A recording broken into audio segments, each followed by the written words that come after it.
పొద్దున 6 వరకు రెడీ ఉండు వెళ్దామని చెప్పేసి అన్నది. 7 అవుతుంది, ఇంతవరకు బయటికి కూడా వచ్చింది లేదు.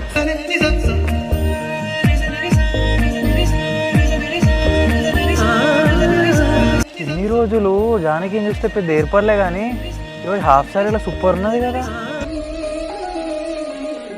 ఏ మాట కామాట కానీ లంగావనిలో అమ్మాయిలు సూపర్ ఉంటారు. ఏ మాట కామాట చెప్పాలి జానకి, ఇవాళ హాఫ్ సారీలో సూపర్ ఉన్నావు. అవునా, సర్లే కానీ నేను అక్కడి నుంచి వస్తుంటే నోట్లో ఏమో కొనుక్కుంటున్నావు, ఏమనుకుంటున్నావు నా గురించి? బా, నేను ఇక్కడ మనసులో ఏదో అనుకుంటే కూడా నువ్వు అక్కడి నుంచి అబ్జర్వ్ చేసినావు అంటే నిజంగా మీ అమ్మాయిలకు దేవుడిచ్చిన పవర్ కదా ఇది. సర్లే కానీ నీ మనసులో నా గురించి ఏమనుకుంటున్నావు చెప్పు. ఏం లేదు, బేసిక్గా ఇలా లంగావనిలో అమ్మాయిలు చాలా బాగుంటారు కదా అని అనుకుంటున్నా. అవునా, ఇప్పుడు నిజం చెప్పు, ఏదో నాకు 4 బిస్కెట్లు వేద్దామని చెప్తున్నావా లేకపోతే నిజంగానే అందంగా ఉన్నానా? నీకేంటి సూపర్ ఉన్నావు, కాకపోతే నేను కొంచెం లావేనావు అనుకో, ఇక నేను మించిన ఎవరు ఉన్నారు ఇంకా. ఇన్ని రోజులు హైదరాబాద్లో ఉండి హాస్టల్ ఫుడ్ తిన్నా కదా, అందుకే ఇట్లున్నా. ఇప్పుడు ఇంటికి వచ్చినా కదా కుమ్ముడే. అవునా, నాకు మాత్రం ఈ హాస్టల్ కష్టాలు తప్పినాయిలే. మంచిగా మా అమ్మ కమ్మ వండి పెడితే నేను కడుపు నిండా తిని పెడుతున్నా. అవునా, ఇంకో 3 నెలల్లో మంచి దిట్టంగా మారిన జానకిని చూస్తావులే. అయితేలే కానీ మనం ఇక్కడనే ముచ్చట్లు పెట్టుకుంటూ నిల్చున్నాం అనుకో, ఎవరో ఒకళ్ళు చూస్తారు, బుక్ అయిపోతాం.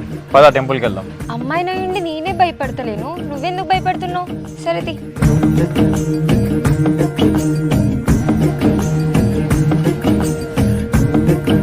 కొడుక ఇక నీ రంది వేయిందారా? మా తమ్ముడు మాట ఇచ్చిందంటే నీకు మద్దలకు పెళ్ళి అయినట్టే. ఇక మామయ్యతో మాట్లాడినాక నాకు కొంచెం ధైర్యం వచ్చింది. కానీ ఆ దేవుడు ఒక్క కాలు నాకు మంచిగా ఇస్తే అమ్మ నేను కూడా అందరి లెక్క సంతోషంగా ఉండేటోన్నే. ఊకెందుకురా కాలు కాలని ఊకే బాధపడతావు? అందరి దాతలు ఒక్క తిరిగి ఉంటాయా బిడ్డ? ఏం కాదు, నువ్వు బాధపడకు. సరే అమ్మ, కాకపోతే ఒకసారి నేను మరదలతో మాట్లాడితే అయిపోవే. అది నిజంగా నా మీద ఇష్టంతో చేసుకుంటుందా లేకపోతే మామయ్యకి ఏమైనా బలవంతం పెట్టడం వల్ల చేసుకుంటుందో తెలుసు. అరే, మా మర్దాలు చచ్చిపోయినప్పుడు వాళ్ళు చిన్న పిల్లలు, నిన్నెట్లా సాధినో వాళ్ళని అట్లా సాధిన బిడ్డ. వాళ్ళు తెలియదారా నిన్ను చేసుకున్నాడు?